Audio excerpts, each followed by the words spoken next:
아멘.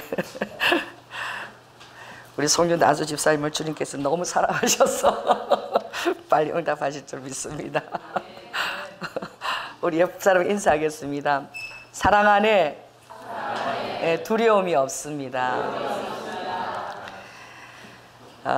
그 사랑이라는 것을 완벽하게 보여주신 분이 바로 예수 그리스도이십니다. 그래서 예수님을 모르고 사랑이라는 것을 얘기하는 사람과 예수님을 영접하고 난 이후에 사랑을 얘기하는 사람하고는 전혀 차원이 다른 사랑을 하고 있는 것입니다. 그래서 예수님이 우리에게 주신 사랑은 바로 무엇이냐? 우리가 절대적인 사랑을 입은 자라는 사실이에요. 할렐루야. 그러니 일방적이고 너무나 예상 밖에 있는 그런 절대적이고 또 끝이 없는 그 완벽한 사랑을 덧입은 자라는 사실을 우리가 알아야 돼요. 그래서 이것을 여러분들이 잘 모를 때에는 여러분의 사랑에 두려움이 있습니다. 이 사랑이 받아들여지지 않으면 어떡하나, 또 잘못된 것들이 일어나면 어떡하나, 또 내 삶에 예기치 않은 그런 상황들이 일어나면 어떡하나. 여러분들이 사랑하고자 나가고자 할 때에 그런 두려움들이 쫓아와요. 그래서 그 두려움은 주님 뜻 안에서 살고자 하는 그 마음과 전혀 달라요. 그래서 여러분들이 주님을 두려워한다는 그 단어 안에, 우리가 주님을 두려워한다는 그 안에는 근신이라는 단어가 들어있는 거예요. 그게 세상적으로 얘기하는 두려움하고 전혀 다른 단어예요. 그래서 제가 오늘 주보에 썼는데 그 헬라어로 그 두려움의 원어가 포보스인데 이 의미하는 말은 무엇이냐? 그 한번 주보 첫 장에 읽어보면 뭐라고 적혀 있지요? 두려움 포보스라는 단어는 헬라어로 뭐라고요? 원래 노예가 상전을 두려워할 때 표출되는 감정이라는 거예요. 이 노예는 일방적으로 전적으로 자신을 위해서 완벽한 사랑으로 사랑해주는 분을 대상으로 갖고 있지 않아요. 그러니 무엇입니까? 나의 환경을 헤아리지 못할 뿐만 아니라 잘못한 것에 대해서 일방적으로 규칙을 정하고 그리고 거기에 합당한 심판과 또 징벌을 내리는 그런 주인을 갖고 있는 자지요. 그러나 우리가 섬기는 이 하나님은 그런 그 포보스에 기초한 그런 두려워하는 마음을 주신 분이 아니라, 따라해 보세요. 두려움 없는 사랑. 항상 우리가 초청될 수 있는 존재로 우리를 두신 것입니다. 그래서 오늘 아침에 일찍 오셔서 예수 그리스도를 영접하신 분이 한 분 계셔요. 일찍 오신 거죠. 그 사랑은 무엇이냐? 주님이 여태까지 연세가 많으세요. 이때까지 내가 세상 속에서 어떻게 지어온 모든 죄들이 어떻게 해요? 오늘 예수 그리스도를 영접할 때 어떻게 해요? 완벽하게 용서되어지는 거예요. 할렐루야. 그래서 이전에 내가 아내한테 좀 잘못한 거나 아내를 좀 무시했거나 이 모든 것들이 있지만 오늘 예수 그리스도 영접할 때에 그 모든 것이 완벽하게 제사함을 받는 줄 믿습니다. 그럼 이제부터 해야 될 것은 무엇이냐? 이제 완벽하게 모든 죄가 다 사해진 거야. 그러니 지금부터는 너무나 날개처럼 기쁘고 어떻게 해요? 깃털 같은 마음으로 너무나 어떻게 해요? 죄의식에 시달리지 아니하고 주님을 당당하게 이제 바라볼 수 있는 그 새로운 세계가 열린 것입니다. 그러나 우리가 세상을 살아가다가 또 어떻게 해요? 이 땅에는 그 우리의 유혹 가운데 역사하는 사단이 이 땅에 있습니다. 특별히 또 만몬으로 또 어떻게 해요? 육신의 정욕으로 또 안목의 정욕으로 또 명예에 대한 정욕으로 우리 가운데 역사하는 것들이에요. 그래서 예수 그리스도가 이 땅에서 사역을 시작하시기 전에 우리를 대신해서 전쟁터에 나가셨습니다. 우리가 실패했던 것들을 완벽하게 회복하셨어요. 그래서 이 땅에서 주님이 이제 유월절 어린 양으로 우리의 죄를 십자가에서 다 처리하시기 전에 먼저 사단에게 승리의 경고장을 보내시고 승리하신 그 무엇이냐? 40일 동안 어떻게 해요? 주님께서 광야로 나가신 거예요. 그래서 사단의 세 가지 시험을 물리쳤는데 이것은 바로 창세기에 있는 그런 유혹입니다. 어떻게 하죠? 그 하와를 그 사악한 그 사단이 유혹할 때에 먹음직스럽고 부함직하고 어떻게 해요? 지혜롭게 할 만큼 탐스럽게도 한즉 하와가 그 유혹을 받아서 그 선악과를 따먹었지요. 여러분, 먹으면 정령 죽으리라 그랬지만 그 세 가지 유혹이 하와를 지켜주지 못했습니다. 왜 그렇습니까? 아직 그때의 하나님의 그 말씀은 두려움만 주는 말씀이었어요. 하나님의 충분한 그 사랑 안에서 그 말씀에 대한 확신을 가지고 나아가는 그런 사랑이 아니라 우리 안에 뭔가 하나님의 다른 것들을 지극히 좋은 것들을 남겨놓고 우리에게 주시는 것이 아닌가라는 그런 그 유혹을 우리 마음에 줄 수 있는 그런 사랑이었지요. 그래서 예수님께서 어떻게 해요? 40일 동안 강야로 나가셔서 제일 먼저 하신 일이 무엇이냐? 그 먹음직스러운 정말 그 육신의 정욕을 주님이 사단도 똑같이 역사하는 거예요. 그래서 우리 옆 사람들 얘기하시기 바랍니다. 당신에게 유혹하는 역사는 세 가지로 압축할 수 있습니다. 첫째, 안목의 정욕. 육신의 정욕이에요. 육신. 우리 육신적으로 막 이렇게 쾌락들에 추구하는 것이죠. 육신의 정욕. 둘째 뭐예요? 안목의 정욕입니다. 셋째, 이생의 자랑이에요. 딱 이 세 가지의 유혹이 압축된 많은 그런 유혹들이 있지만 딱 압축되어서 얘기할 수 있는 것이죠. 그래서 먹음직스러운 거예요. 일단 먹어야 되는 거죠. 이 먹는 게 얼마나 또 중요합니까? 제가 정말 웃긴 일이 한번 있었는데 동경 일본 동경 에딘버러 선교 100주년 대회, 에딘버러 선교가 대회가 있고 난 이후에 100년 만에 에딘버러 선교 대회가 동경에서 있었어요. 100주년 만에 일어나는 그 에딘버러 선교 대회라 준비도 엄청 하고 세계 각국에서 2,500여 명의 하나님의 쓰는 귀한 종들이 다 오는 거예요. 제가 그 길 너무 가고 싶어서 기도했는데 자격 미달인 거예요. 왜? 선교 대회의 대표장이나 선교사를 그 교회에서 25명 이상 선교사로 파송한 교회 장들만 갈 수 있는 거예요. 그래서 제가 이 가까운 동경에 사니까 제가 막 기도해서 가게 해달라고. 거기다가 그 행정 파트에다 전화를 걸었습니다. 근데 안 된다 근데 계속 기도했어요. 근데 하나님께서 정말 기도하고 계속 두드리니까 중보 기도자로 오래요. 그 중보 기도자로 갔습니다. 우리 교인 4명이나 데리고 갔어요.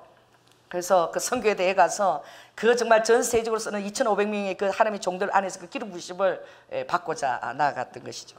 근데 갔는데 첫날에 정말 중보 기도자는 못 들어가는 거야. 깜짝 놀랐어. 이거 확실한 거야. 그래서 우리는 어떻게 해요? 중보 기도자만 있고 이름도 없어요. 그냥 중보 기도자 명찰을 줘요. 그리고 그 집회가 일어나는 그 입구에 앉아서 기도하라는 거야, 하루 종일. 그리고 다른 분은 어떻게 해요? 그 통역기랑 이름 명찰 딱 가지고 딱 들어가는데 우리는 중보 기도자라 못 들어가는데 안에서 막 전 세계적으로 온 사람들이 막 거기서 막 음악회도 하고 그 문화 그 경연대회도 하고 막 그렇게 막 엄청난 파티가 잔치 하늘에 잔치가 배설되어 있는데 듣기만 듣고 못 들어가는 거예요. 그랬을 때에 이튿날째에 첫날 때에 인도에서 오신 정말 그 목사님이 채식주의자라 거기서 나오는 도시락을 못 드시고 들고 이렇게 있는 거예요. 그거를 읽다가 우리한테 주시는 거야. 그래서 왜 그러니까 채식주의자라 여기 일본에서 나오는 도시락을 먹을 수가 없대요. 그래서 그분에게 우리가 그때 돈도 없었는데 너무 딱해가지고 그리고 인도 그 선교사님이 너무 이렇게 돈도 많아 보이지도 않았어요. 막 못 드시고 그 선교대회를 5일 동안 어떻게 마치겠습니까? 그래서 우리 여비에서 3만 엔이죠. 30만 원을 떼가지고 선교사님 그러면 여기 야채 사라다나 이런 거 사서 드시라고. 그러니까 우리는 그냥 늘 라면하고 우동 먹을 각오를 한 거죠. 같이 간 나머지 3사람 허락도 없이 제가 그냥 줘버린 거야. 그랬는데 정말 놀라운 일이 일어났어요. 아무도 모르는 거야, 그 일을. 하나님만 아시는 거야. 그런데 그 다음 둘째 날에 우리 중보기도자들 오래. 이런 명찰을 딱 달아주고 통역기도 주더니 안에 들어가라는 거야. 들어가고 또 도시락을 먹게 된 거야. 할렐루야. 그랬어요. 그래서 둘째 있던 날에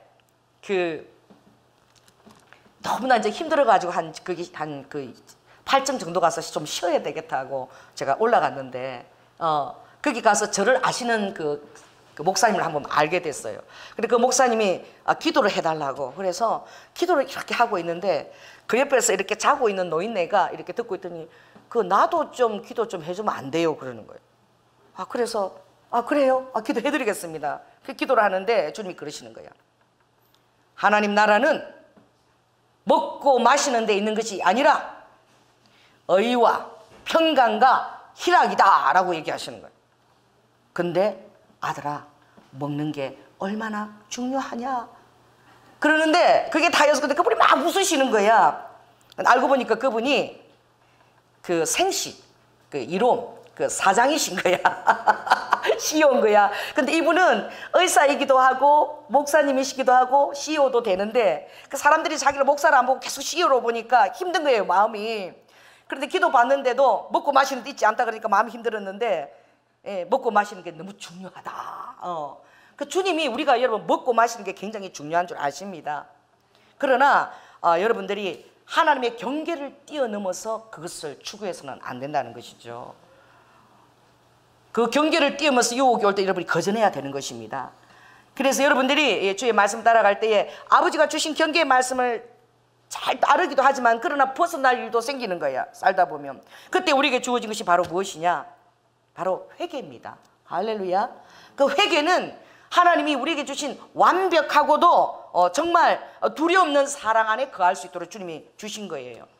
그래서 따라해 보세요. 주님 앞에 회개한 죄인만이, 또 회개한 의인만이 설 수 있는 토대를 주님이 마련하신 거예요. 아멘. 이것이 우리에게 자유와 해방을 주는 것입니다. 그래서 모든 사람도 어떻게 해요? 다 회개의 터 위에 설 수 있도록 아버지가 그것을 마련해 주셨어요. 어느 사람도 회개의 터 없이 설 수 있는 자는 아무도 없어요. 그래서 주님은 어떻게 말씀하셨죠? 내가 의인을 부르러 온 것이 아니라 죄인을 부르러 이 땅에 왔다는 거예요. 의인은 나하고 상관이 없다는 거예요. 여러분이 주님을 영접할 때 제일 먼저 해야 되는 고백이, 주님, 나는 죄인입니다. 그것 때문에 그 말이 너무 싫어서 오지 않는 자들이 있어요. 내가 얼마나 의롭게 이때까지 살았는데 내가 왜 죄인이냐, 이 근원적인 죄가 있는 거죠. 근데 예수님께서 다 승리하셨습니다. 그래서 이 돌이 떡덩이 되게 하라 그랬을 때에 어떻게 해요? 뭐라고 대답하셨죠? 하나님이 우리는 말씀으로 먹고 사는 자다. 여러분이 하나님의 말씀을 기준으로 하고 먹고 살고자 결단할 때에 여러분 의식주 모든 것이 다 공급되어집니다.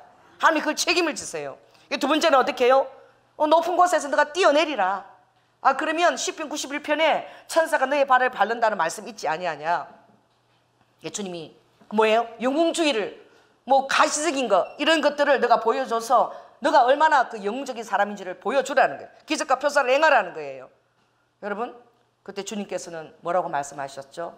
하나님을 시험하지 말라라고 말씀하셨어요. 그것은 무엇입니까? 우리의 이 공동체의 삶이 어떤 영웅주의에 있지 않고 서로 공동체로 어떻게 해요? 섬기는 것에 있다는 거예요. 그리고 우리의 필요가 어떻게, 너는 너의 필요에 민감해야 돼, 뭘 먹고 사는데 민감해야 돼, 그렇게 사단은 얘기하지만 우리의 필요는 그것이 있는 것이 아니라 기도에 있다는 것입니다. 기도를 통해 하나님 공급하신다는. 그리고 정말 천하만국을 또 사단이 다 보여줍니다. 여러분, 이 세상의 임금은 사단이에요. 따라 보시죠. 이 세상의 임금은 사단입니다. 그래서 믿지 않은 세상 사람들 그 사단의 침범말이 있어요. 그래서 그 만몬의 영역 안에 그들이 어떻게 해요? 굉장히 다스림을 받습니다. 그러나 우리는 어떻게 해요? 1차원, 2차원, 3차원을 뛰어넘어서 하늘의 지배를 받는 자입니다. 그래서 여러분은 만몬의 지배하고 전혀 상관이 없는 자임을 깨달으시기 바랍니다. 그래서 어떻게 해요? 이 천하 만국을 다 주겠다, 줄 수 있는 권세가 있어요. 지금도 이단들이 얼마나 득세하며 정말 그 물건들을 가지고 어떻게 해요? 하나님의 교회가 막 지천으로 막 교회들을 갖다 매입해서 막 쓰고 있습니다. 어떤 목사님은 나중에 교회를 갖다가 어떻게 경매가 나와서 팔았는데 보니까 그게 하나님의 교회에 이단이 들어서 버려가지고 성도들 때문에 그것 때문에 마음이 너무 그냥 아픔이 되고 부담이 되고 모르고 와 있는데 알고 보니까 하나님의 교회를 그 성전에 넘어가 버린 거예요. 그 세상에 어떻게 해요? 그 이단들, 사단들, 독부습들이 막 이렇게 금방 자라나는 것처럼 막 만문들을 공급해줘요. 그러나 하나님의 교회는 절차가 더딥니다. 왜 그런 줄 아십니까? 보여지는 건물과 외양에 있지 아니하기 때문에 그렇습니다. 하나님의 교회는, 성전은 바로 하나님 앞에 거듭나서 주님 뜻대로 살고자 하는 여러분 한 사람 한 사람이 바로 성전입니다. 할렐루야. 그 성전이 온전히 서게 될 때에 건물이 의미가 있는 거예요. 성전이 준비되지 않으면서 어로와카 건물을 추구할 때는 하나님이 그것을 허락하지 않는 것이지요. 여러분, 그래서 지금도 경매에 나간 교회들이 너무나 많습니다. 하나님이 허락하지 않았는데 어떻게 해요? 그냥 대출을 받아가지고 빚을 가지고 막 그냥 교회만 세워놓으면 성도들이 들어오겠지라고 했다가 그걸 감당을 못하고 성도들도 힘들고 그냥 이 어른 세대의 빚잔치에 힘들고 막 빚에 나중에 경매로 넘어가고 맨날 설교가 그냥 헌금하라는 강요하는 설교밖에 할 수 없는, 우리 교회는 가장 아름다운 때에 하나님이 허락하실 줄로 믿습니다. 왜냐하면 그것이 목적이 아니에요. 가장 큰 목적은 여러분의 한 가정의 온전한 호주가 되는 것입니다. 아내가 자녀가 볼 때에 정말 흠양할 만한 그런 성전을 여러분 먼저 이루십시오. 어르와카 가장 사모하시니까 우리 송준대 안수 집사님이 제일 먼저 영적 호주 성전을 이룰 줄로 믿습니다. 우리 주님이 딱 보고 그 가정을 대표로 쫙 보실지도 몰라, 너무 사모하시니까. 그래서 완벽하게 호주로서의 가정 성전을 자녀와 아내와 더불어서 흠도 없이 빚도 없이 이루게 되면 하나님이 사모하는 자의 마음의 소원을 이루어 주실 것입니다. 그러니까 보여지는 것에 있지 않다는 거예요. 아멘. 숨겨져 있는 것이죠. 그래서 오늘 여러분들이 깨달아야 될 것은 하나님은 우리에게 두려움 없는 사랑을 하기를 원한다는 것을 깨달으시기 바랍니다. 이것은 무엇이냐? 구원에 이르는 회개가 항상 열려 있다는 거예요. 따라해 봅시다. 구원에 이르는 회개가 항상 열려 있다. 구약 때에도 주님 이것을 보여주기 위해서 여러분 호세아를 택했습니다. 주님이 고멜을 보여주려고 보여준 것이 아니라 하나님의 사랑을 보여주려고 호세아를 택한 거예요. 그래서 저기 가서 정말 바람을 피워서 가정을 무너뜨리고 나간 그 고멜을 계속 하나님이 맞이하라, 신부로 맞이하라. 나중에는 어떻게 해요? 이제는 모든 남자들에게 버림을 받고 노예시장에 가서 이제는 그를 아무도 데려갈 만한 매력도 없어서 벌거벗고 노예시장에 팔려있는 그 고멜을 세 번째 찾아가라. 그래서 그 고멜을 다시 아내로 데려오라고 그랬어요. 그랬는데 데려올 때 호세아에게 주님이 뭐라고 말씀하셨느냐? 마치 결혼해서 새로운 신부를 맞이하는 마음으로 그렇게 그 아내를 데려오라는 거예요. 이게 호세아 선지자에게 아버지께서 허락하신 소명인 거예요. 하나님의 사랑을 보여주는 선지자로 그가 삶의 부르심을 입은 거예요. 여러분, 그렇습니다. 그래서 고멜이 계속 그런 똑같은 죄를 짓지만 어떻게 해요? 하나님은 고멜이 회개해서 돌아오는 것이 아니라 아버지는 먼저 돌아올 만한 정말 그런 기대감이 있도록 아버지의 마음은 언제나 준비되어 있다는 사실을 아버지가 죄인들에게 주시기를 원하는 거예요. 고멜을 회개하는 그게 중요한 것이 아니라 회개하기도 전에 아버지는 돌아올 수 있는 터가 예비되어 있다는 거야. 이게 죄인들에게 얼마나 기쁜 소식입니까? 그래서 우리는 아버지가 날마다 회개의 터를 준비해 놓고 계시는 거예요. 할렐루야. 그것이 아버지가 우리를 먼저 사랑하신 증거입니다. 먼저 사랑했다는 것은 뭐예요? 쌍방이 아닙니다. 쌍방은 그렇죠. 네가 이렇게 하면 내가 이렇게 할 것이고 네가 이렇게 하면 난 이렇게 응답할 것이고 그 조건이 상대방에게 있어요. 그것은 쌍방적인 사랑입니다. 계약적인 사랑입니다. 그래서 결혼은 계약이 아닙니다. 결혼은 언약입니다. 그리고 예수님의 우리와의 결혼도 언약입니다. 그래서 여러분은 결혼을 소중히 여기십시오.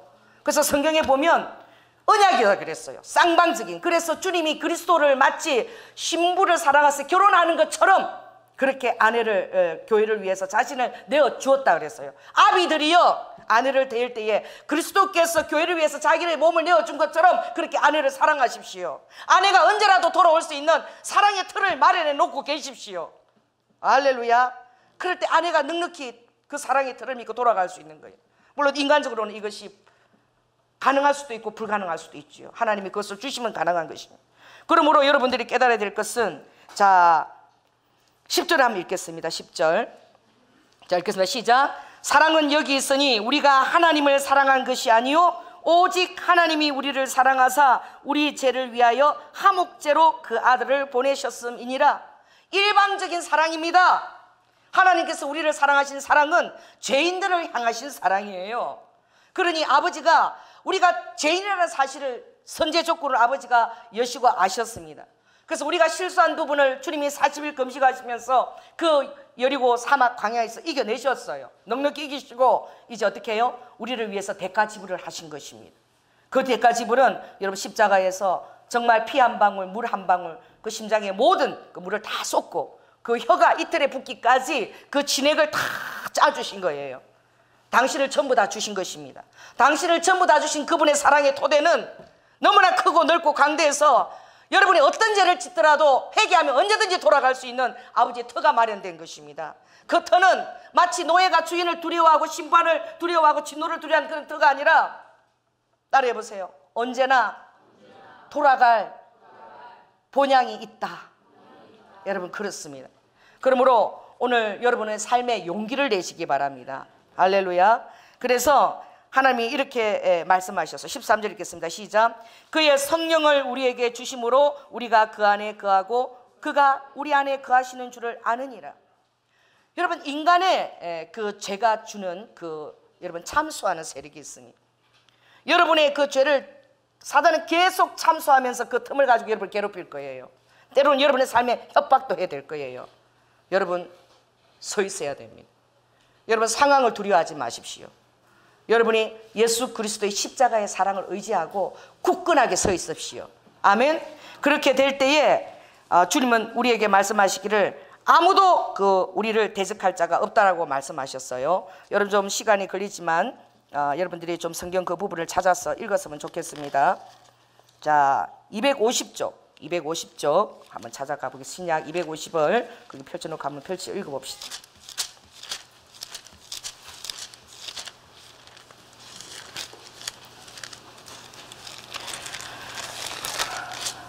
250절입니다. 펼쳤죠?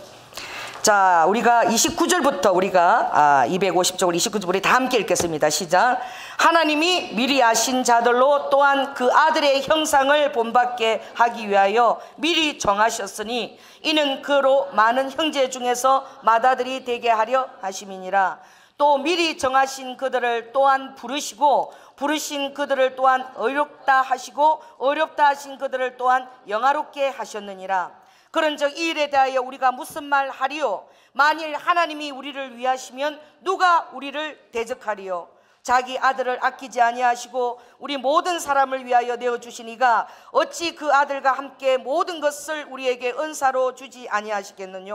누가 능히 하나님의 택하신 자들을 송사하리요? 어렵다 하신 이는 하나님이시니 누가 정죄하리요? 죽으실 뿐만 아니라 다시 살아나신 이는 그리스도 예수시니 그는 하나님 우편에 계신 자요 우리를 위하여 간구하시는 자니라. 아멘. 아버지는 미리 우리의 삶의 시작과 끝을 다 아시는 분이라는 거예요. 이미 다 알고 계시는 거예요. 우리가 어떤 실수와 그런 것을 저지르며 살지 아버지는 다 아십니다. 그래서 주님이 오늘 주신 것은 너희들은 나에게 있어서 미리 다 안자라는 거예요. 너희들은 내 앞에서 이미 원수로 행했던 자들이고 너희들은 내 앞에서 죄인이었던 자요. 그 죄의 깊은 곳을 행하던 자들이고 내가 그렇게 알고 있는 자들이라는 거예요. 누구도 예외가 아니라는 거예요. 그런데 어떻게 해요? 그들을 아버지께서 그 아들의 형상을 정하고 30절에 보니까 또 미리 정했대. 미리 여러분은 도망칠 필요가 없이 도망갈 수가 없어요. 하나님 안에 아들로 미리 아버지가 정하신 거야. 아멘. 그리고 부르신 그들을 아버지의 그 능력의 이름으로 의롭다 하시고 또 어떻게 해요? 그들을 또한 영화롭게 하시기로 아버지가 작정하신 거예요. 그러니 누가 우리를 위해서 대적할 수가 없다는 거예요. 누가 우리를 능히 하나님의 택하신 자들을 정죄하거나 송사하거나 그렇게 할 수 없다는 거예요. 왜 그렇습니까? 예수 그리스도께서 우리에게 보증이 되어주시기 때문에. 그래서 성령이 너희 마음에 부음받으면 너희가 너희 마음에 어떻게 담대함을 얻게 된다는 거예요. 사람들의 그런 정죄의 화살과 그런 시선들에게서 여러분이 자유케 된다는 거예요. 그것은 어디에 서 있어요? 여러분이 그리스도의 보혈 그 십자가 초석에 여러분이 딱 서 있어야 된다는 거예요. 그에 서 있을 때에라야만이 여러분이 담대함을 얻는 자유함이 온다는 거예요. 할렐루야. 그것이 주어지는 조건은 아버지가 아무것도 제시하지 않았어요. 회개면 족하다. 회개는 무엇입니까? 메노타미야. 일본말은 구이 아라다메. 그러니까 어떻게 해요? 내가 가던 길에서, 그러니까 내가 가던 죄의 길에서 어떻게 해요? 완전히 이렇게 돌이켰다는 거예요. 돌이켰어. 그리고 하나님이 계신 쪽으로 내가 가서 내 삶이 이제 시작되고 진행되고 있다는 거예요. 아멘. 그래서 여러분, 후회하고 회개가 다릅니다. 후회는 어떻게 해요? 가다가 또 그 일을 또 저지를 수 있는 거야. 그러니까 후회 차원은 마치 이런 것입니다. 따라해보세요. 토했던 개가, 미련한 개가 그 토하고 도는 것을 또 먹는 거야. 또 먹는 거. 이거는 후회예요. 그러나 회개는 완전히 돌아선 것입니다. 이게 완전히 고쳐가지고 완전히 다시 새롭게 됐다는 거야. 어로와카 새롭게 된 자여 두려워하지 말지어다. 옆 사람한테 얘기하시기 바랍니다. 당신이 온전히 새롭게 되었습니까? 전혀 두려워하지 마십시오. 아버지의 그것이 바로 이터라는 거예요. 그런 그 회개한 자들은 어떠한 마음을 갖게 되냐? 그 마음 안에 있는 그 후에는 바로 무엇이냐? 근신하는 마음인 거예요.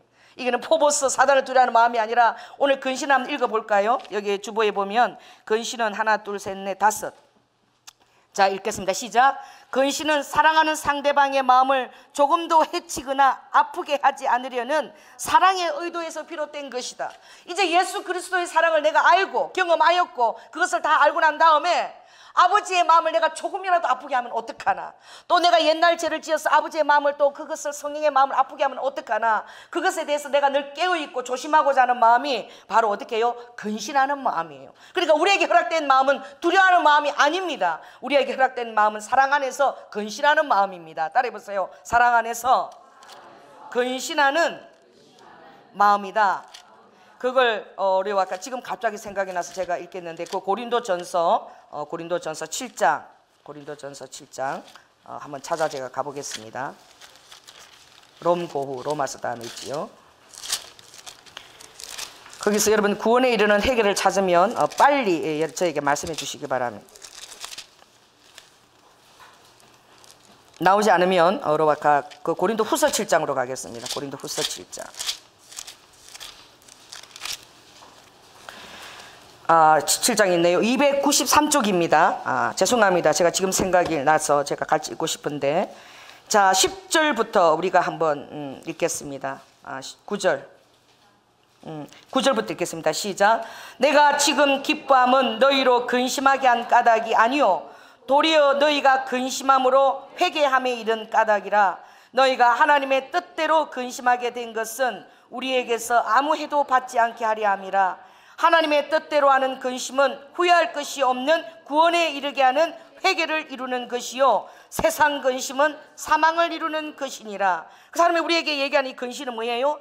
하나님 앞에서 어떻게 후회할 것이 없는 그런 구원에 다시 이르게 하는 그 회개를 일컫는 것이죠. 자 11절 읽겠습니다. 시작. 보라, 하나님의 뜻대로 하게 한 이 근심이 너희로 얼마나 간절하게 하며 얼마나 변명하게 하며 얼마나 분하게 하며 얼마나 두렵게 하며 얼마나 사모하게 하며 얼마나 열심히 있게 하며 얼마나 벌하게 하였는가. 너희가 저 일에 대하여 1절 너희 자신의 깨끗함을 나타내었느니라.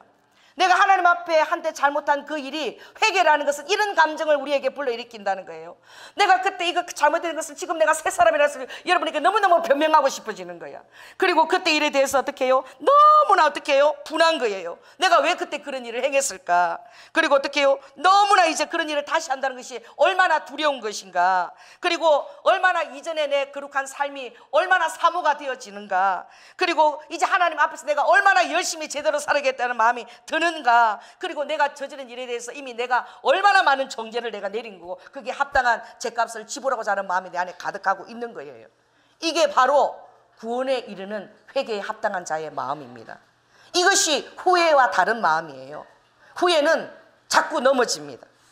그래서 여러분들이 어로와카 온전한 회개를 하였다면 하나님은 두려움 없는 회개로 여러분 이끄실 것입니다. 할렐루야. 그래서 이제 두 번 다시 주 앞에 그런 실수를 하지 않고 하여 여러분에게 정말 사랑하는 자의 마음을 아프게 하지 않으려고 여러분들이 근신하고, 그리고 여러분을 삶에 조용히 돌아보고 조심조심 그렇게 생활하는 것이 있어지는 것이지요. 그래서 주님은 말씀하십니다. 누가 우리를 그리스도의 사랑에서 끊으리요? 환난이나 공고나 핍박이나 기근이나 적신이나 위험, 이뿐만이 아니라 여러 가지 유혹에서 이제 여러분을 하나님으로부터 끊는 것도 이제 역사하지 못한다는 거예요. 그래서 루두와이스케라바카, 하나님은 모든 것을 회개의 터 위에 아버지가 시작하셨습니다. 여러분, 에브라임이 얼마나 12지파에서 당당한지 몰라요. 여러분, 거기서 요셉 지파가 나와서 그들이 출애굽할 수 있는 모든 틀을 닦았지 않습니까? 그래서 에브라임 지파가 되게 교만해요. 오죽하면 사사기에 보면 에브라임들이 전쟁에도 나가지 않으면서 알고도 안 나가요. 그래서 나중에 이기고 나면 왜 우리 안 불렀어? 막 이러는 거야. 그러니까 그때요 기도원이 막 어떻게 대답을 이렇게 막 얘기해요. 아이고, 에브라임의 뭐 포도가? 끝물 포도가 여기 우리 지파의 만물 포도보다 더 나은 줄을 이스라엘 지파가 다 알고 있습니다. 그래요. 그 정도로 요셉 지파, 에브라임 지파가 그 아주 권세가 당당한 거야. 그 권위가. 근데 하나님은 예수 그리스도를 누구의 홀로부터 보내셨습니까? 유다의 홀로 예수 그리스도가 오게 했어요. 요셉 지파로부터 오지 않았습니다. 하나님의 그 홀은 어떻게 해요? 유다 지파에서 왔는데, 유다는 태어날 때부터 이름이 찬송입니다. 여러분, 어떤 자가 주님 앞에 찬송하고 뛰놀 수 있을까요? 내가 자칭 의인이라고 하는 자는 주님 앞에 뛰놀 수 없습니다. 내가 죄인임을 깊이 자각한 자가 참 은혜 안에 거하게 되는데, 정말 자신의 죄에서 온전한 제사함을 받은 자는 하나님 앞에서 그 제사함의 기쁨을 인하여 그는 어떻게 해요? 뛰며 춤추게 되어 있는 것이죠. 여러분이 주님 앞에 뛰며 춤추고 있지 못한 것은 여러분의 죄를 위해서 하나님께서 얼마나 놀라운 대가를 지불하고, 또 여러분이 앞으로 지을 죄에 대해서 하나님이 다시 돌아올 얼마나 사랑의 놀라운 터를 예배해 놨다는 것을 여러분이 몰라서 춤추고 뛰지 않는 거예요. 그러나 사랑을 경험한 자는 다시 죄를 짓지 않을 것입니다. 왜 그렇습니까? 하나님을 사랑하기 때문에. 사랑하는 하나님의 마음을, 나를 위해 모든 것을 대가를 지불하신 그 아버지의 마음을 다시 아프게 하는 것은 다시 아버지를 현저하게 십자가에 못 박느라 그랬어요. 여러분이 사랑하는 그 예수님을 어려워서 여러분이 죄를 마누리고 짓게 될 때 또 십자가에 못 박는 그 현실성의 일이 일어나는 거예요. 옛날에 치러진 일이지만 다시 현실성이 있게 되는 거예요. 그러니 죄를 어떻게 해요? 예수님을 사랑하기 때문에 미워하게 되는 거예요. 이제는 예수님을 점점 사랑하게 되면 하나님이 그 성령으로 여러분에게 거룩함의 기쁨을 부어주어서 하나님과 친밀함을 누리는 그 기쁨이 어떤 것인지 부어주어서 야고보서에게 말하는, 이제 보니까 너희들은 죄와 상관이 없는 자가 되었도다. 할렐루야. 죄하고 전혀 상관이 없는 자가 되어버린 거야. 이제 보니까 어떻게 해요? 율법은 우리에게 이제 우리를 얽매이는 율법이 아니라 자유케 하는 율법이 되었도다. 할렐루야. 율법이 우리를 얽매일 필요가 없는 거예요. 율법이 원하는 그 이상의 사랑을 우리가 하고 있는 자로 하나님의 성령이 우리를 변화시키는 거예요. 아멘. 이것이 이 그리스도의 사랑이 주시는 그 놀라운 능력입니다. 그러므로 이제 아무도 그리스도의 사랑에서 우리를 끊을 자도 없고 정죄할 자도 없고 참수할 자도 없다 그랬어요. 여러분, 이것은 사람을 죽인 사형수에게도 주님께서 허락해 놓은 길입니다. 그래서 사형수에게도 어떻게 해요? 세상으로는 그가 심판에서 벌을 받지만 그들이 영안에서는 회개하고 사함을 받고 천국으로 갈 수 있는 길들이 당당히 열려 있는 것입니다. 그러므로 오늘 여러분들이 정말 깨달아야 될 것은, 아버지가 이 독생자를 주셨을 때에 창세전에 이미 예비하시고 죽임당한 어린 양을 이미 이 사도 요한에게 보여주셨다는, 어쩌면 사도 요한이 이 사랑의 종이 된 것은 그것을 깨달았기 때문인지 몰라요. 하나님 이미 창세전에 요한계시록 5장 8절 보면 죽임을 당한 어린 양을 그가 본 거예요. 요한이. 우리를 아버지가 이 세상에 토해놓고 창조하실 때에 주님은 이미 모든 것을 다 우리를 위해서 대가를 지불할 각오를 하시고, 할렐루야, 여러분을 창조하신 사실을 깨달으시기 바랍니다. 그 각오하신 사랑은 언제나 돌아갈 터가 있는 사랑이에요. 여러분, 아까 사람의 시선과 세상의 시선하고 상관없이 하나님과 여러분의 그 치밀한 관계 안에서 여러분과 하나님만이 아는 관계입니다. 그 안에서 여러분들이 자유하시기 바랍니다. 할렐루야. 그러므로 16절을 다시 읽겠습니다. 4장 16절 시작. 하나님이 우리를 사랑하시는 사랑을 우리가 알고 믿었노니 하나님은 사랑이시라. 알아야 돼요. 여러분, 그 하나님의 사랑을 여러분 모르면 안 됩니다. 알아야 됩니다. 그리고 사랑 안에 거하는 자는 하나님 안에 거하고 하나님도 그 안에 거하시니라. 그래서 여러분들의 어떤 정죄의 화살 가운데도 이제 우리에게 주어진 선물은 바로 이것입니다. 17절. 이로써 사랑이 우리에게 온전히 이룬 것은 우리로 심판날에 어떻게 해요? 담대함을 가지게 하려 함이라. 여러분에게 죄가 있습니까? 심판의 화살이 있습니까? 그런데 여러분에게 예수 그리스도 십자가로 인해서 담대함이 주어져 있습니까? 여러분의 죄 앞에서 주저주저 여러분의 삶을 창피하고 숨고 그럽니까? 그럼 아직 회개라는 것을 여러분 아직 적용하지 못한 자입니다. 그것을 적용한 자는 어떻게 해요? 심판날에 담대함을 가지게 돼요. 그것은 여러분이 살아있을 때에 여러분 영 안에 이것이 있어야 됩니다. 옆 사람한테 얘기하십시오. 지금 담대함을 가지십시오. 그것이 바로 심판날에까지 그대로 우리의 영 안에 주어져서 우리를 변호하시는 예수님, 로아카 회개를 통하여 여전히 깨끗한 신부로, 흠도 없고 거룩하고 점도 없는 신부로 나를 받으시는 그 예수님, 그가 주어진 조건은 정말로 회개하였는가, 그것밖에 없습니다. 여러분, 언제든지 돌아갈 터가 예비된 그 예수님의 사랑이 여러분 감격하시고 오늘 그 사랑을 믿고 의지하시기 바랍니다. 제가 그 하와이 갔을 때에 정말 놀라운 것은 그 1941년 12월 7일 새벽녘에 18척의 항공모함을 일본이 그때 가지고 있었더라고. 대단하죠. 360대의 전투 비행기를 싣고 그들이 진주함을 도발해서 태평양 전쟁을 일으켰을 때에 무려 3,500명이 죽었어요. 정말 무방비 상태로 주일날 아침에 예배 준비하다가 그대로 다 죽은 것이죠. 그런데 아리조나 그 기념관이 서 있는 거기에 가면 그 선체를 인양하지 못했어요. 그 깊이 가라진데 그 안에 여전히 몇 명의 1117명의 그 젊은 그 정말 해군 그 군인들의 그 유해가 그대로 끌어내지도 못하고 그 안에 같이 있는 거야. 배하고 같이. 그 위에 인양하지 못하면 그대로 같이 있는 거죠. 그 위에 그 아리조나 기념관이 서 있어요. 그런데 놀라운 사실은 일본 사람들이 거기를 온다는 거예요. 여러분, 그 미국과 하와이와 그 사람들이 볼 때 일본 사람들이 그 기념관 앞에서 그들을 바라볼 때에 어떤 마음이 들겠습니까? 죄도 없는 그 청년들을 그 무지하게 선전포고도 하지 않고 그냥 기습 공격으로 3,500명을 그렇게 다 죽여버리고 그리고 뭐 간호원들이나 그 중에 있는 서민들도 다 죽은 거죠. 일반 사람들도. 그리고 특별히 그 군인들이 1,017주 인양된 물속에 그대로 그냥 시체까지 그대로 잠겨있는 그들 앞에 무슨 낯짝을 들고 여기를 오냐 이거죠. 근데 일본 사람들이 와요. 나는 일본 사람들이 우리 남편하고 하면서 여기 일본 사람을 한 명 나누겠지 그랬는데 일본 사람들이 거기 오는 거예요. 그리고 하와이에서 가장 유명한 음식이 무스비예요. 이게 뭐냐? 일본 사람이 만든 그런 그 뭐라 그래요? 주먹밥을 삼각김밥이 아니라 주먹밥 같은 건데 어떤 거냐면 그 일본의 그 쌀 있죠. 아키바리 쌀 그거를 탁 해가서 맛있게 찰지게 탁 해서 그 위에 그 군인들의 음식입니다. 그게 스팸이에요. 그 스팸을 그 스팸을 그 밥 위에다 딱 올린 거야. 그리고 어떻게 김으로 그걸 묶은 거예요. 그래서 그게 기본이고 그리고 그 위에 조금 더 비싼 거는 이제 뭐 베이컨을 얹기도 하고 또 뭐 그 위에 또 뭐 있어 뭐 그 야채 그거 얹어가지고 조금 돈을 더 받는데 그 기본이 그건 바로 무엇입니까? 제가 참 감동이 되어서 그것을 하와이 사람들이 1년에 400만 개가 팔린다는 거야. 400만 개가. 그걸 전부 다 어떻게 해요? 일본 그 식당에서 나오는 것들이에요. 그게 무엇입니까? 자기들과 그 미군들과 그것을 사랑으로 그것을 김으로 묶어서 그 음식의 이름도 묶었다는 의미예요. 배 위에. 그래서 묶어서 무습이 연결되었다. 그래서 그 하와이가 알로하 정신이 무엇이냐? 표용하고 용서하고 조화를 이루고 부드러움으로 해서 다시 그 틀을 닦지 말자. 서로 대적하고 원수하는 그 틀을 닦지 말자. 그래서 모든 것들을 환영하고 감사합니다. 고맙습니다. 환영합니다. 당신은 우리의 적이 아니라 우리는 하나입니다. 조화로움입니다. 그래서 그 하와이나 미국 사람들이 그 무수비를 그렇게 사 먹는 거예요. 그 일본의 장인 정신이 돼. 그런데 거기에 그렇게 많은 일본 사람들이 살고 있는 거야.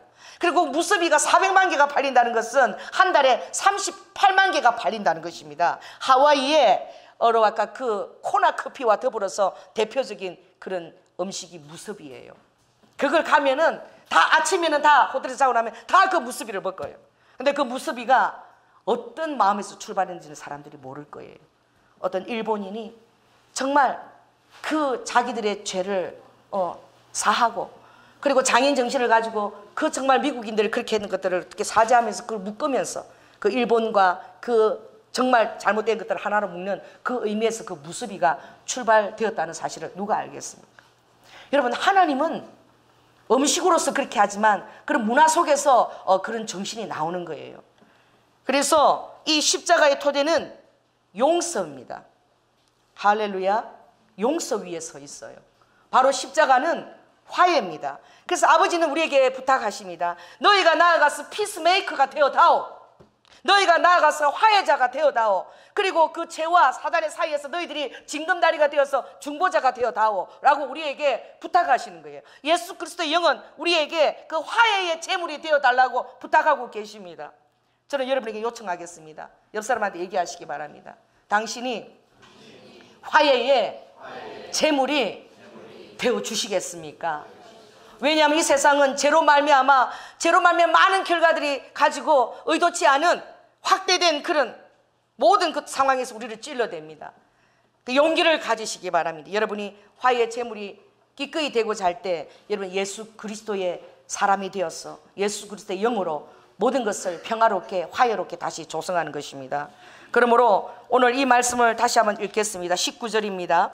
자, 18절이네요. 한번 읽겠습니다. 시작. 사랑 안에 두려움이 없고 온전한 사랑이 두려움을 내어 쫓나니 두려움에는 형벌이 있음이라. 두려워하는 자는 사랑 안에서 온전히 이루지 못하였느니라.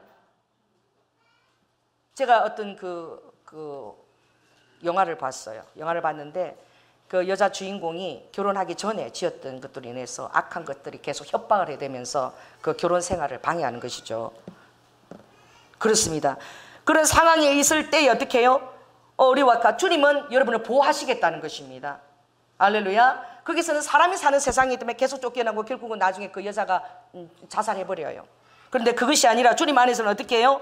그것을 그 두려움에 우리에게 따라해보세요. 형벌이 쫓지 않는 그런 우리에게 근신하는 마음만 있다는 거예요. 할렐루야. 하나님이 완벽하게 여러분을 보호해 주십니다. 우리에게는 두려움을 가질 필요가 없습니다. 그래서 그런 사단은 여전히 우리가 예수 그리스도의 권세와 능력 안에 있지 못하고 여러분이 그렇게 괴롭힐 때에 여러분은 당당하게 나아가시기 바랍니다. 나는 두려움이 없다. 여러분을 만약 괴롭히는 그런 자가 있다면 그냥 내버려 두세요. 별짓 다 내버려 두세요. 그리고 여러분은 예수 그리스도의 보혈을 여러분 자신을 덮으십시오. 여러분 완벽하게 여러분 보호를 받습니다. 할렐루야. 예수 그리스도께서 여러분의 믿음을 따라 완벽하게 보여주시고 괴롭히는 자는 죄값을 오히려 더 받게 될 것입니다. 그러므로 여러분 믿으시기 바랍니다. 우리가 사랑하면 그가 먼저 우리를 사랑하셨음이니라. 할렐루야. 제가 우리 남편한테 그런 얘기를 한 적이 있어요. 왜냐하면 제가 교회가 이제 정말 또 부흥이 오려고 그럴 때 제가 집에를 토요일밖에 안 갔다 그랬죠. 한 8년을 그렇게 생활하고 있을 때에 그 사단이 제 목회를 막으려고 너무 괴롭혔어요. 어느 정도 괴롭혔냐면 꿈만 꾸면 우리 남편이 다른 여자하고 사랑하고 있는 꿈을 꾸게 해야 돼. 그리고 막 어떻게 꿈을 꾸면 우리 집에 시댁에 들어와가지고 우리 남편한테 빨리 사실대로 얘기해가지고 빨리 내 자리를 확보하게 하라. 그래갖고 둘이서 막 치고받고 싸우는 꿈들 제가 꾸는 거예요. 그래가지고 제가 오면서 당신 말이야 내가 목회하고 바쁜데 바람 피우고 이러면 내가 가만 안 둔다고. 그러더니 무슨 소리를 하냐고 막 그러는 거야. 그 사단이 계속 이제 가상적인 현실로 저를 막 협박을 해대는 거예요.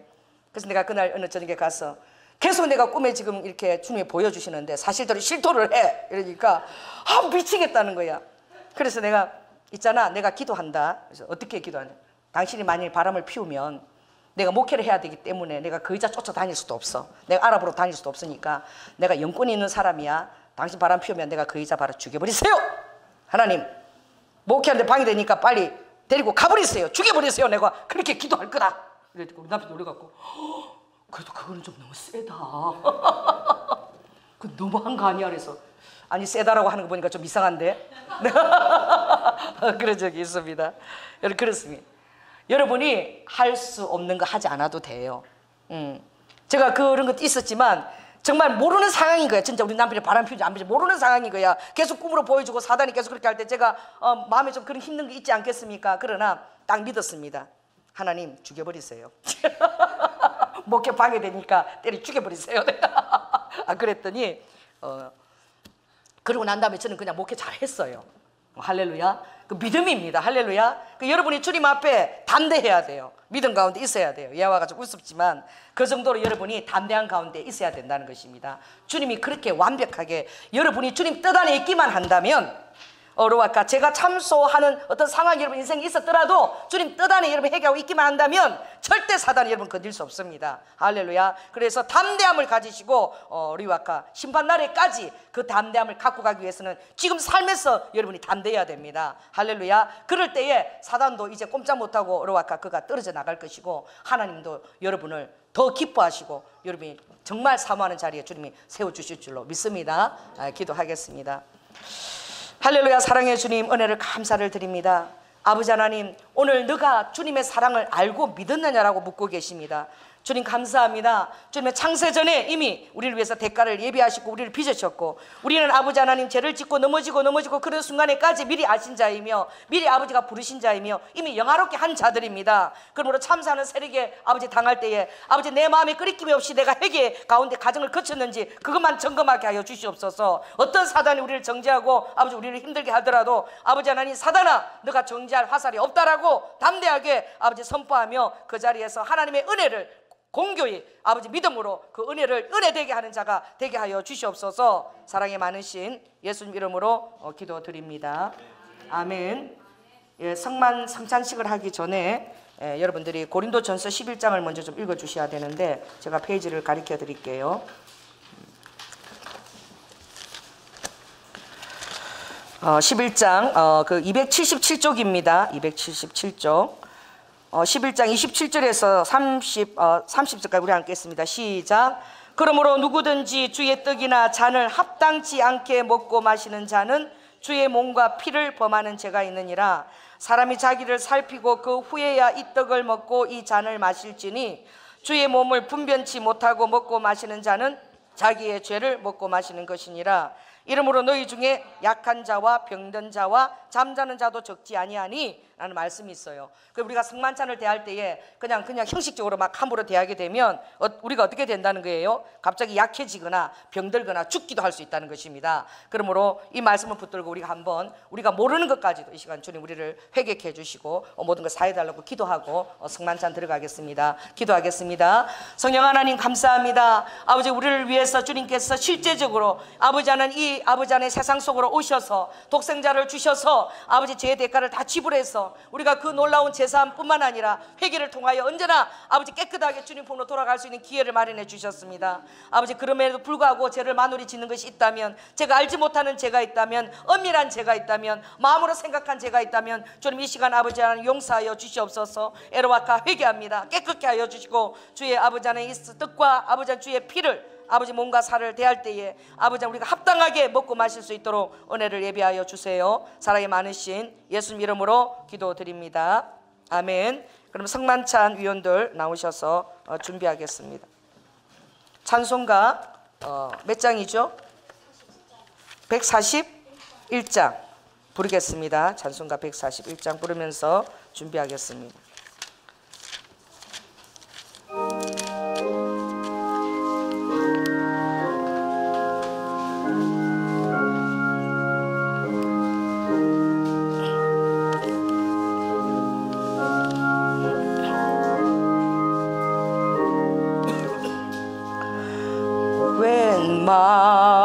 말인가 날 위하여 주 돌아가셨나.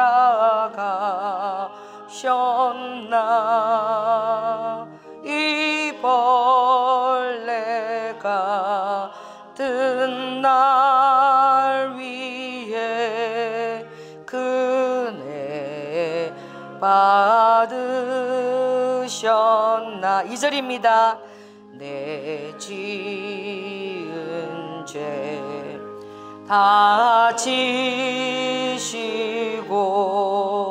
못 박히셨으니 웬일인가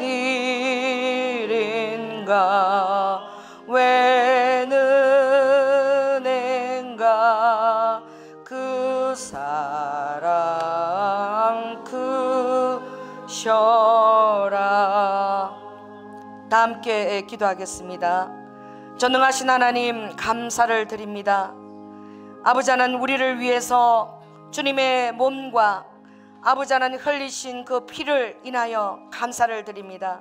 주님의 그 놀랍게 예비하신 그 사랑을 우리가 알고 믿고 우리가 삶을 살아갈 때에 참수하는 죄의 세력으로부터 자유하며 죄와 전혀 상관기 없는 자로 승리하며 주님의 비전과 주님을 향한 소명과 부르심을 향하여 살아갈 수 있도록 아버지 이 시간 우리를 새롭게 하여 주시옵소서. 그리고 감사와 경건한 마음으로 이 자리에 우리 성도들이 참여하게 하시고 주님께서 온전한 은혜를 내려 주시옵소서. 예수님 이름으로 기도드립니다. 아멘. 분병을 먼저 하겠습니다. 분병 떡 먼저 주세요.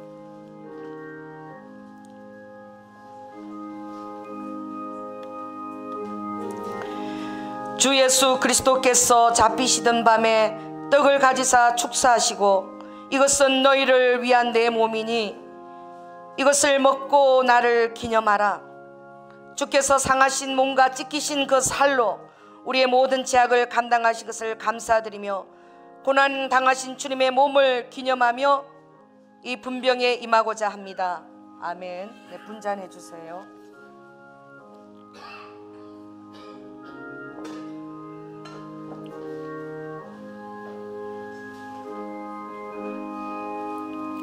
우리 주 예수 그리스도께서 식후에 잔을 가지사 축사하신 후 제자들에게 주시며 가라사대, 이 잔은 나의 피로 세운 새 언약이니 많은 사람의 제사함을 위하여 흘리는 나의 피라. 이것을 행하여 마실 때마다 나를 기념하라 하셨으니, 우리가 이 잔을 받을 때에 합당한 믿음으로 받고 놀라운 언약의 축복이 우리 안에 새로워지기를 바랍니다. 아멘. 예, 여러분 가운데로 나오셔서 먼저 떡을 드시고 그 다음에 잔을 마시고 그렇게 들어가시기 바랍니다.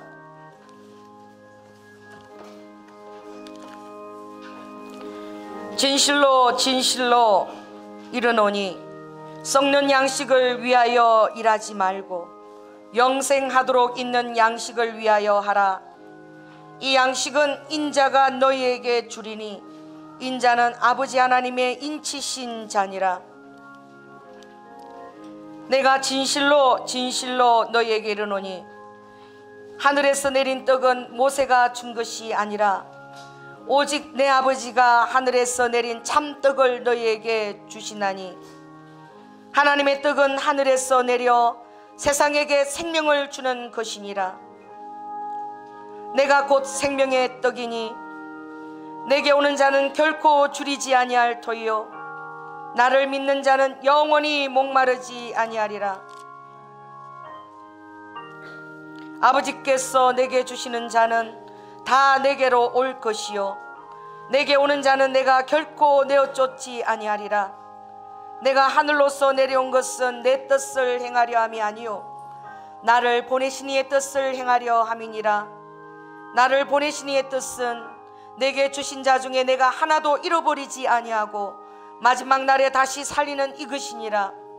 내 아버지의 뜻은 아들을 보고 믿는 자마다 영생을 얻는 이것이니 마지막 날에 내가 이를 다시 살리리라. 진실로 진실로 너희에게 이르노니 믿는 자는 영생을 가졌노라. 내가 곧 생명의 떡이니 너희 조상들은 광야에서 만나를 먹었어도 죽었거니와 이는 하늘로서 내려오는 떡이니 사람으로 하여금 먹고 죽지 아니하게 하는 것이니라. 나는 하늘로서 내려온 산떡이니 사람이 이 떡을 먹으면 영생하리라. 나의 줄 떡은 곧 세상의 생명을 위한 내 살이로라. 내가 진실로 진실로 너희에게 이르노니 인자의 살을 먹지 아니하고 인자의 피를 마시지 아니하면 너희 속에 생명이 없느니라. 내 살을 먹고 내 피를 마시는 자는 영생을 가졌고 마지막 날에 내가 그를 다시 살리리니 내 살은 참된 양식이요 내 피는 참된 음료로다. 내 살을 먹고 내 피를 마시는 자는 내 안에 거하고 나도 그 안에 거하나니 살아계신 아버지께서 나를 보내시며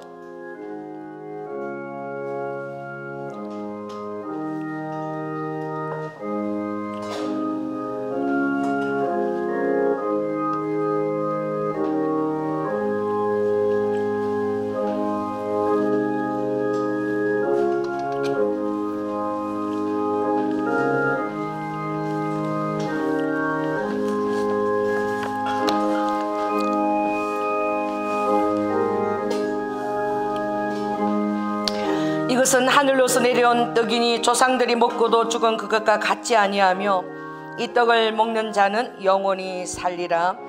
우리 다 함께 기도하겠습니다.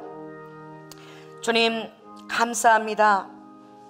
아버지 주께서 우리에게 절거히 이 제사함과 영생을 주시려 홀로 아버지 하나님 고난의 비와 돌로사를 아버지 한 걸음 한 걸음 걸어주신 그 안에 내 이름 석자가 새겨져 있는 것을 제가 바라봅니다. 주님 이제 주님의 남은 고난을 아버지 나의 육체에 채워주시옵소서.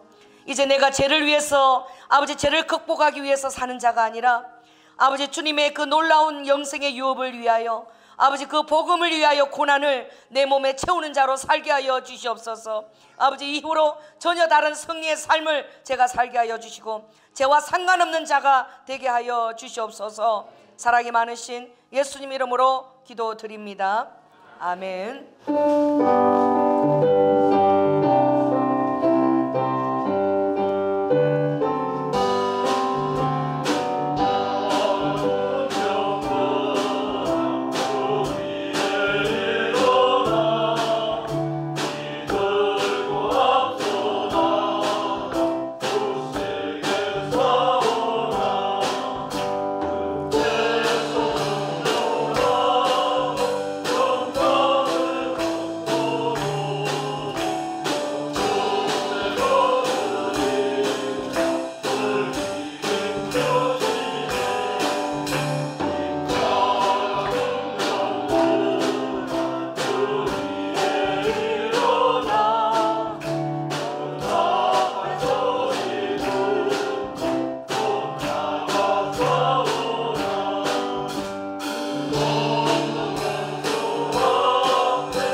네, 감사합니다. 기도하겠습니다.